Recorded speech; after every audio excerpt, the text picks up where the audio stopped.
There are some things that you'd expect to get used to after several months, but apparently it doesn't get easier. Like this morning, when a coworker had asked, "Hey, how's it going?" I had tried for a smile, before remembering that he couldn't see it beneath my mask. "The same as always, Pete," I replied. Which is to say, not good at all, I thought. A few minutes after I had sat down, my boss had come to my desk. His face was obscured by a thick blue mask. "How's the report going?" "Fine," I had replied. "It's mostly done." "Great. James, I'll be needing you to finish the one that was due for next week by Thursday," he had said. "I know these are challenging times, and it's hard to keep up, but we need it." "If these are challenging times, then why aren't you doing anything to make them less challenging?" I wanted to shout.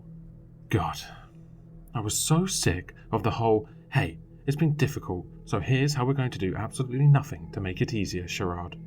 I'd rather they just stop talking about it if nothing was going to change. It wasn't that I hated my job. It was a fairly reliable one, and I've always been satisfied with it. But that was back before the recent events, when I had a life outside of work. It's been so long since I've gone anywhere or done anything else. I could always think to myself that eventually things would go back to normal. But in all honesty, I'm starting to forget the way life was before.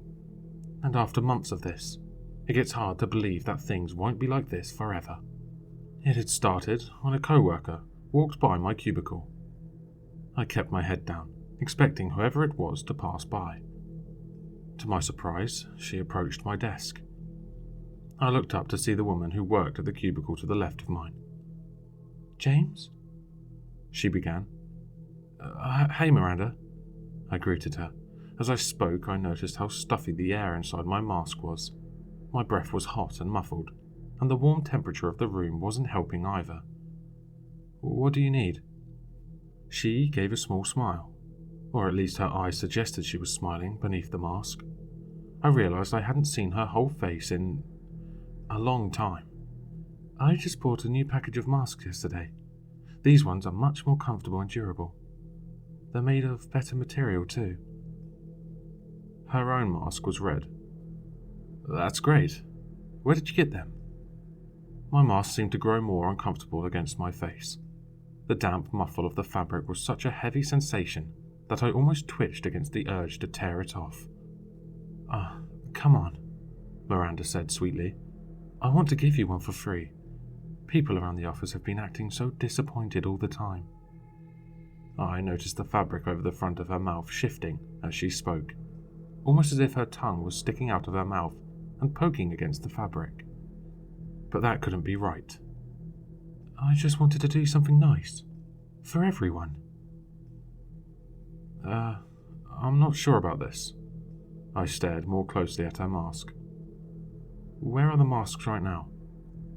The cloth of her mask was pale, and I could almost make out the outline of a dark shape behind it. Were those her lips? Maybe she was wearing dark lipstick. "In the break room," she gestured. "Come with me. Just take off your mask." Did women even wear lipstick under their masks? I wondered what Miranda would look like right now under her mask. "It's fine." I tried to recall what her mouth looked like. "I'm managing fine with my own masks. Thanks for the offer, though." I suddenly realized I couldn't remember what she looked like at all. Miranda laughed. "I was just playing around. I wanted to see your face again." "Huh?" I tried to picture her face beneath the mask. Nothing came up. "I said I wanted to see your face again. Why don't you take off your mask? Just for a few seconds. It wouldn't be long. We haven't seen each other's faces in months." As though reading my mind, she teased. "Do you even remember what I look like?" Of course," I stuttered. "Why do you want to see my face?" The thought that I actually didn't know what she looked like wouldn't leave my mind. "James," she groaned. "I just wanted to see a friendly face." "Me? We didn't even know each other that well. We never spoke, even back before all of this happened. Let's take them off for a short while. Don't you miss the human connection? Miranda coaxed. Of being able to see another human, face to face. Aren't you tired of being so alone and isolated all the time? If you take your mask off, I'll take mine off too. I did miss all of it. The blank space where her mouth was supposed to be in my imagination was suddenly all-consuming, like an itch that could only be abated by seeing her real face with my eyes. At that moment, I wanted nothing more than to see her face. I don't know. I couldn't draw my eyes away from her. It isn't safe. The desire to take off my mask was overwhelming. Just for a few seconds, she begged. It can't hurt to do it. She raised her hands up to her face, reaching behind her ears. As though compelled, I mirrored her. Do it, Miranda whispered as I looked into her eyes. My hands moved to my mask. I watched everything through a daze. My hands seemed to be moving against my will. A quiet thud resounded through the room. Shaken from my trance, I saw that another coworker had dropped a heavy file on the floor. I regained my senses and tried to lower my hand subtly. Hey, I forced out a laugh as Miranda looked back at me. That was a funny joke, but maybe you should get back to work now. But her eyes darted around the room. I looked back to my work, dismissively.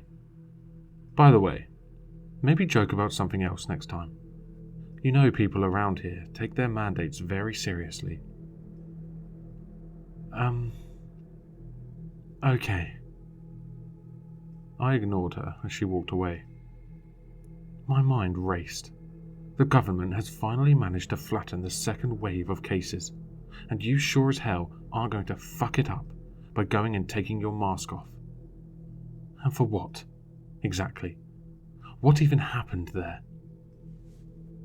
The urge to take off my mask was gone, but the horrible curiosity to recall what Miranda looked like under her mask was still there, pushed to the back of my mind. I ignored it and continued working. After a while, the thought entered my mind, unbidden, that she could have no mouth, and I wouldn't be able to tell. I couldn't take it anymore. I stood up abruptly and went to the break room. Lunch had passed a while ago. The lights were off and nobody was inside at the moment. I walked around the big table, scanning the shelves and walls. There were plenty of framed staff photos, for business events, awards, the like. I've never, ever really paid attention to them before, but I'm sure Miranda was in some of them. It was irrational, I knew, but I desperately needed to see her face for myself. There was a burning curiosity inside me that demanded it. As I reached the far side of the room, I heard several pairs of footsteps approaching. In a split-second decision, I ducked inside the small closet in the corner. I peered around the door to see Miranda and William, another colleague, enter. They were leading Jasmine, a newer colleague. Miranda spoke, hushed. All right. The masks are just there. Would you please take off your mask? Why? Jasmine asked. I don't think... Miranda sighed impatiently. William, she ordered. You know what to do. She began to remove her mask. Hey, what? Jasmine began. I held my breath as Miranda pulled the cloth away from her face. Her whole mouth was black. It stretched open from one side of her face to the other, much wider than a normal mouth should be. Her lips were thin folds of skin that curled and peeled back to reveal a void of nothingness on the inside of her mouth. When she smiled, it was nothing short of demonic. At that moment, William roughly grabbed Jasmine, pinning her arms behind her back and peeling off her mask. Before she could shout, he clasped a hand over her mouth. Miranda surveyed her prey.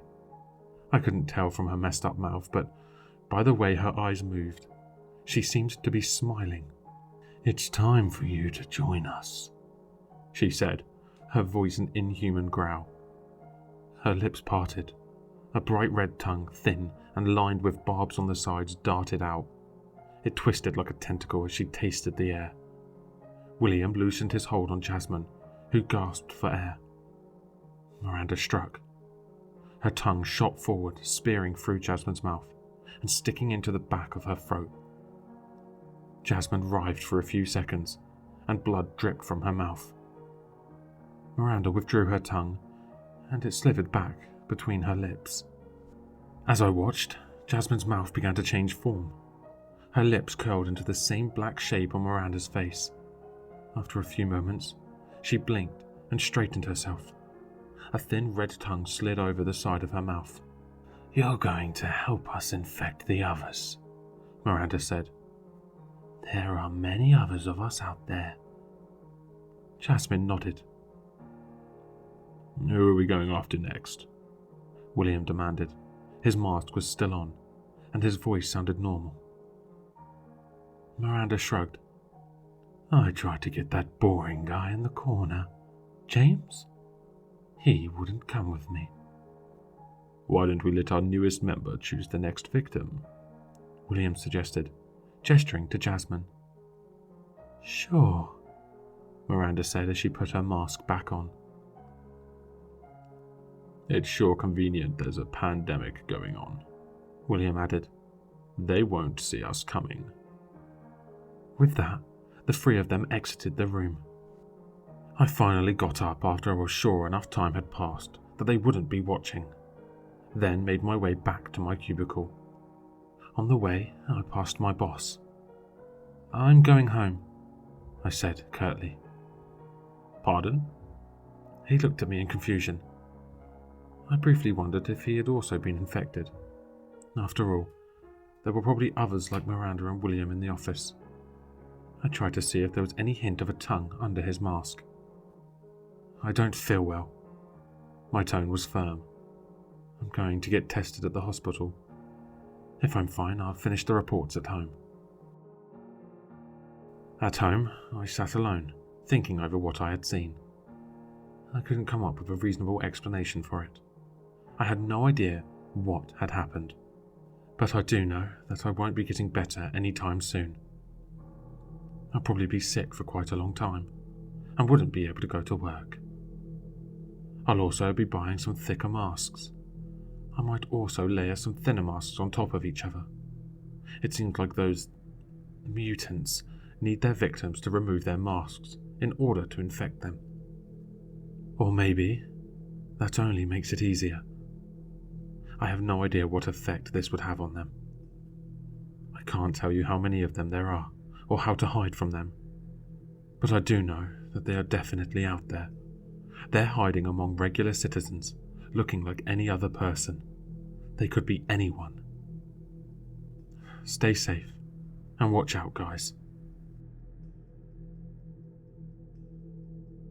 Hello, listeners.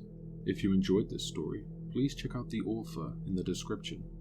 For more content, leave a like, comment, and subscribe for more sinister readings.